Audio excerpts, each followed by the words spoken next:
Bonsoir à toutes, bonsoir à tous, bienvenue dans votre JT sur Clermont Première. Voici les titres.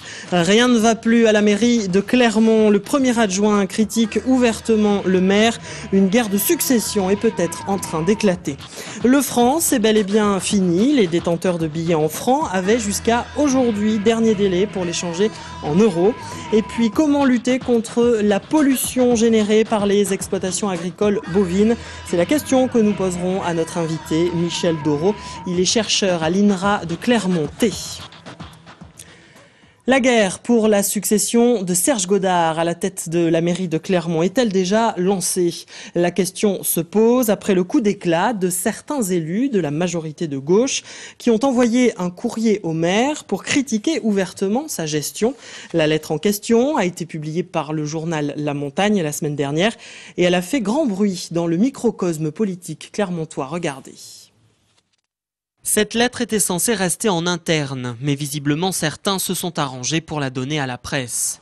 Dans ce courrier, 6 élus de la majorité, dont Alain Martinet, premier adjoint, et Olivier Bianchi, adjoint à la culture, reprochent à Serge Godard 2 choses. La mauvaise gestion des événements de la Gautière en janvier et l'importance prise par son cabinet dans les affaires courantes. Invité du Club de la Presse ce matin, Alain Martinet a tenté de décrire l'ambiance qui règne actuellement au sein du conseil municipal. Vous savez, les élus, le fonctionnement des élus d'une équipe municipale, c'est pas les bisounours, hein, donc il y a des hauts, il y a des bas, on s'en explique, on préférait s'en expliquer verbalement, là on s'en exprimer par écrit, mais le climat est serein, on continue tous de travailler. C'est pas un désaveu du maire, pas du tout, c'est plutôt effectivement son fonctionnement et la place que prend son cabinet qui est remis en cause par un certain nombre d'entre nous. L'opposition municipale dénonce une ambiance délétère et voit dans cette lettre des arrière-pensées politiques. Selon les élus de droite, la guerre pour la succession de Serge Godard est bel et bien déclarée. Oui, je pense que c'est la succession entre des personnalités qui souhaitent modifier la façon de gérer le cabinet du maire. En définitive, la seule question qui est à se poser, c'est pas le cabinet, c'est savoir si le maire a une majorité solide et si sa position, il est crédible. Depuis la parution de cette lettre, Serge Godard reste muet et se refuse à tout commentaire. Nous avons tenté de le contacter en début de semaine, en vain. Quant à Alain Martinet, à la question de savoir s'il est candidat pour succéder à Serge Godard, il a répondu ce matin « Je ne m'interdis rien ». Fin de citation. Et sachez que Serge Godard a fini par réagir à la dernière minute juste avant ce journal, sachant qu'un reportage serait diffusé. Le maire de Clermont qualifie toute cette affaire de creuse. Pour lui, il n'y a pas de désaccord politique de fond entre lui et Alain Martinet. Il ajoute que d'autres adjoints, 9 au total, viennent de rédiger une lettre dans laquelle ils expriment leur étonnement face à toute cette affaire, ainsi que leur désapprobation. Quant à l'idée que Alain Martinet puisse éventuellement être candidat à la mairie, Serge Godard a répondu, je cite, « Tout le monde peut rêver ». Adieu le franc, cette fois c'est bel et bien terminé. Les billets en francs ne valent plus rien. La Banque de France a accepté de les reprendre jusqu'à aujourd'hui, dernier délai pour les changer en euros. De nombreuses personnes qui possédaient encore des billets en francs se sont rendues ce vendredi à la Banque de France, Cours-Sablon à Clermont. Voyez le reportage de Philippe Robert. Certains avaient conservé quelques billets en francs par souvenir, d'autres en ont retrouvé dans des enveloppes, dans un livre ou au fond d'un tiroir. Après un échange rapide au guichet de la Banque de France, ils ressortent avec quelques euros. On a l'impression que c'est beaucoup moins que les 500 francs à l'époque. Bon, maintenant, c'est toujours ça de gagner plutôt qu'un billet qui ne sert à rien, qui n'a plus de validité. Sauf peut-être pour les collectionneurs, mais allez savoir combien ça va valoir. 15 euros, c'est toujours ça, hein. Je donnerai à ma fille, elle le mettra dans sa tirelire. Avec ma femme, on va aller se faire un petit repas amélioré. C'est une bonne surprise.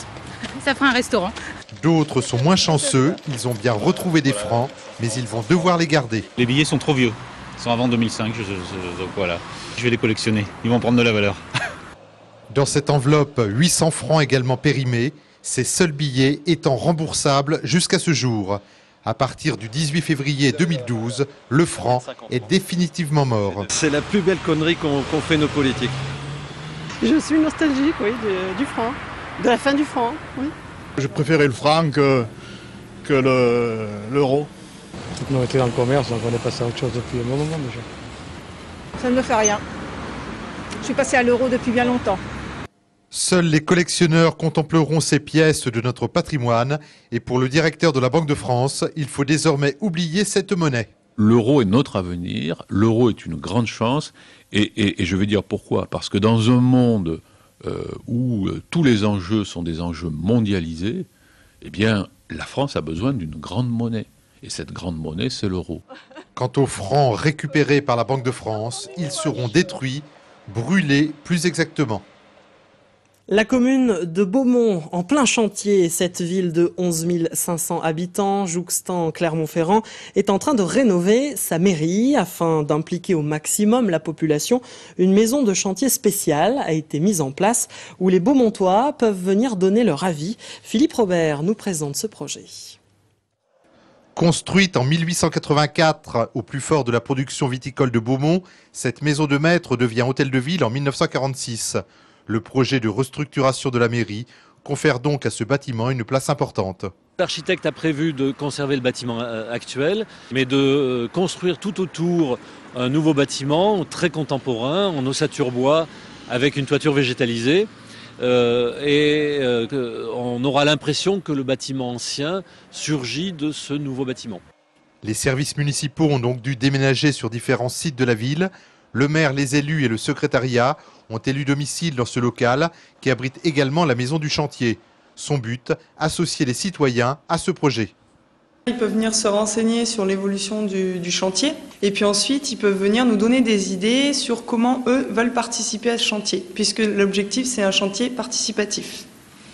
Donc voilà, donc nous on est là pour accueillir les idées des habitants et après les mettre en œuvre. Pas question pour les habitants de changer quoi que ce soit au projet choisi. En revanche, une demande précise a été prise en compte. Il y a une idée de salon urbain qui est bien lancée là. Ce sera comme une sorte d'encoche dans la clôture où il y aura une boîte à idées, des assises, des moyens d'observer ce qui se passe sur le chantier, éventuellement peut-être de présenter un petit peu certaines choses qui se sont faites au niveau culturel autour du chantier. Les enfants du centre de loisirs ont également été sollicités pour imaginer ce nouvel espace. Le projet est estimé à plus de 5 millions d'euros. Les travaux devraient durer de 18 à 20 mois. La pollution générée par les exploitations agricoles bovines en question, et on en parle avec notre invité ce soir, Michel Doreau, chercheur à l'INRA de Clermont-Ferrand-T, Institut national de recherche agronomique. Bonsoir. Bonsoir. Et merci d'être avec nous. La semaine dernière, vous avez participé à un séminaire où il était question justement de la pollution générée par les exploitations agricoles. Rappelez-nous en 2 mots, peut-être déjà pour commencer, qu'est-ce qui fait que les exploitations agricoles, et notamment les exploitations bovines, produisent des pollutions et notamment des gaz à effet de serre? Oui, tout d'abord, les exploitations agricoles produisent des gaz à effet de serre. Il y a d'autres types de pollution, comme ce dont on a beaucoup entendu parler, liés aux algues vertes, à la présence de nitrates. Et il faut bien se rendre compte que les exploitations agricoles ne sont qu'un des éléments qui contribuent à cette pollution. Par exemple, les gaz à effet de serre, les élevages représentent... selon la manière de calculer, entre 9 et 13%. Oui, on n'est pas en train de dire que les agriculteurs bovins polluent, c'est bien ça que vous voulez préciser, j'imagine. Oui, mais il faut quand même que les agriculteurs, comme les autres, comme dans les autres secteurs de l'économie, et comme chacun de nous, fassent attention et prennent, si possible, des mesures. Alors, qu'est-ce qui produit concrètement des pollutions dans les exploitations ?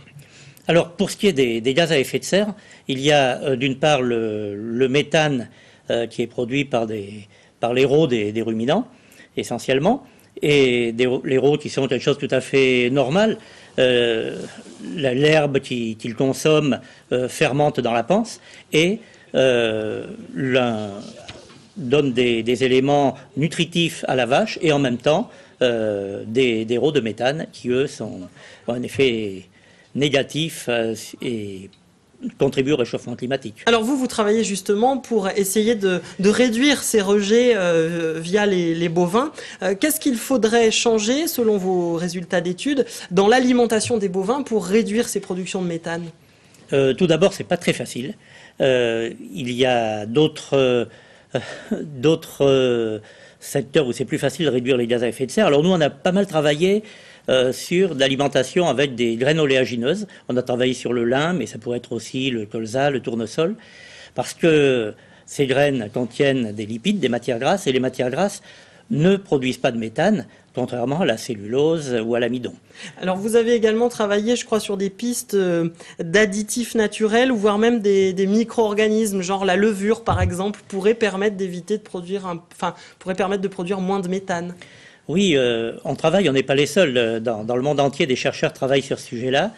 Et là, il reste encore pas mal de travail à faire pour arriver à trouver des produits, des extraits de plantes, par exemple, qui fassent baisser le méthane à long terme. Parce que... Alors vous révélez également dans vos travaux que finalement l'agriculture biologique, contrairement à certaines idées qu'on pourrait avoir, ne réduit pas forcément plus l'émission de gaz à effet de serre que l'agriculture dite traditionnelle. Non, pour l'agriculture biologique ne réduit pas plus les gaz à effet de serre, mais par contre, bien sûr, réduit bon nombre d'autres pollutions, dont par exemple les pollutions liées aux engrais. Alors réduire les pollutions en tout genre, et notamment les émissions de gaz à effet de serre, on imagine que c'est un vrai enjeu de recherche important aujourd'hui pour l'INRA. Oui, réellement, l'INRA consacre maintenant beaucoup de moyens aux études pour protéger l'environnement. Donc il y a réduire les pollutions, il y a améliorer les biodiversités de nos espaces. Par exemple, en Auvergne, l'herbe, c'est une richesse et on doit maintenir cette biodiversité. Il y a des gens qui s'occupent des animaux, d'autres qui s'occupent des végétaux également. Très bien, Michel Doreau, merci d'avoir été notre invité ce soir dans le JT. On passe à l'actualité sportive à présent avec les rendez-vous phares à ne pas rater ce week-end. D'abord en football, Clermont se déplace ce soir à Tours. Le coup d'envoi sera donné à 20h, une rencontre dans le cadre de la 24e journée de Ligue 2. Les Clermontois, 3e au classement, tenteront de ramener un bon résultat, même si leur entraînement a été largement perturbé ces derniers jours à cause du froid. Écoutez le gardien de but, Jesse Moulin, au micro de Philippe Robert. On s'est donné un objectif de victoire. Voilà, on espère atteindre cet objectif. On ne rate pas derrière, on ne rate pas devant. Même si bon aussi, on a vu que ça a été passé premier.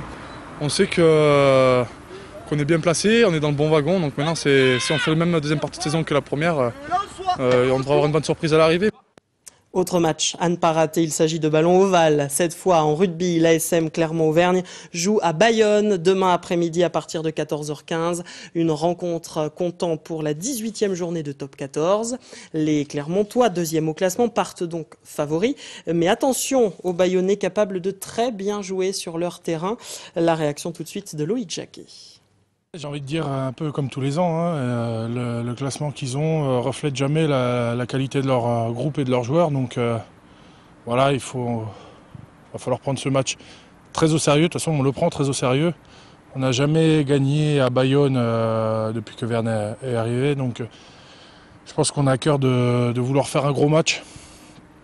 Donc voilà, on sait à quoi s'attendre. On sait que c'est une équipe qui est morte de faim, qui a besoin de points et qui a besoin de se rassurer, et donc qui aura besoin d'une victoire pour pouvoir faire repartir un peu plus sa saison, donc on sait à quoi s'attendre.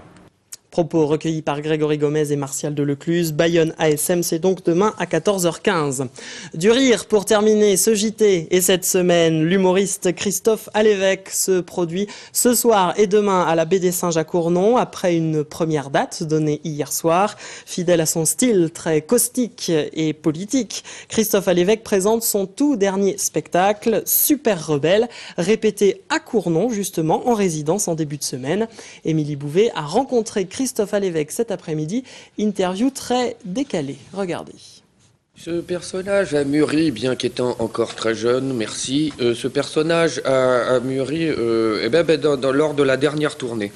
Comme ça, j'ai remarqué que les gens étaient, la présidentielle s'annonçait, et les Français, les Françaises, les lecteurs, tout ça, étaient un peu dépités, résignés. Enfin, un peu, je suis gentil. Donc le rêve avait totalement disparu. D'ailleurs, il est totalement disparu de cette élection. Il n'y a plus de rêve. Voilà, et je me suis dit, ça peut être un peu dangereux, ça, quand même, pour ça, plus une crise financière. L'histoire nous montre que ça peut déboucher sur des choses un peu graves. Donc je me suis dit, il faut faire quelque chose. Donc plutôt que de faire qu'un spectacle, Super Rebelle a décidé de faire une énorme campagne, comme eux, une parodie, mais en pire. Voilà pour le JT de ce vendredi 17 février. Merci à vous de l'avoir suivi. Dans un instant, vos prévisions météo. Le retour de l'info en direct, c'est lundi, 12h30 et 18h30. D'ici là, passez un excellent week-end.